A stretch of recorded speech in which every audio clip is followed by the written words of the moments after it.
All right, we want to get you caught up with our top story this morning. Budget cuts to the federal justice system could have an impact on courts in Minnesota. That's the argument judges and some elected officials are making today. They say the sequestration is slowing down the judicial process. 5 Eyewitness News reporter Kate Renner is live in Minneapolis, where the judges are calling for funding to be restored. Kate?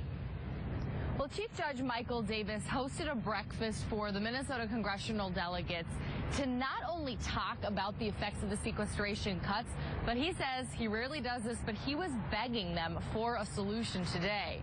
Now, the only person that showed up was Representative Keith Ellison. Everybody else just sent their staffers along with for the meeting. But the judge's message was like preaching to the choir.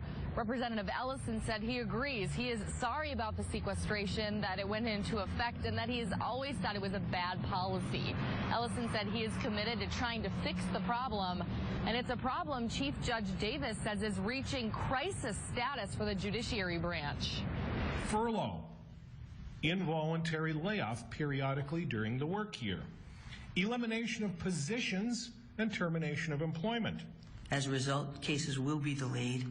People will remain in custody for longer than they should have to remain in custody pre-trial, which means we're only shifting the cost over to the U.S. Marshal. We should not be cutting the third branch of government to the point where it cannot function properly. It is legislative malpractice, in my opinion.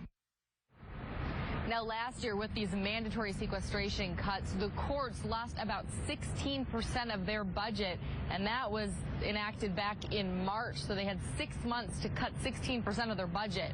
Now, the big date everyone is looking out for is October 1st, and if the sequestration continues into the 2014 budget, the courts look to lose another 5 to 7%. The judge said that would mean more layoffs as well as a loss of defense attorneys. Reporting live in Minneapolis.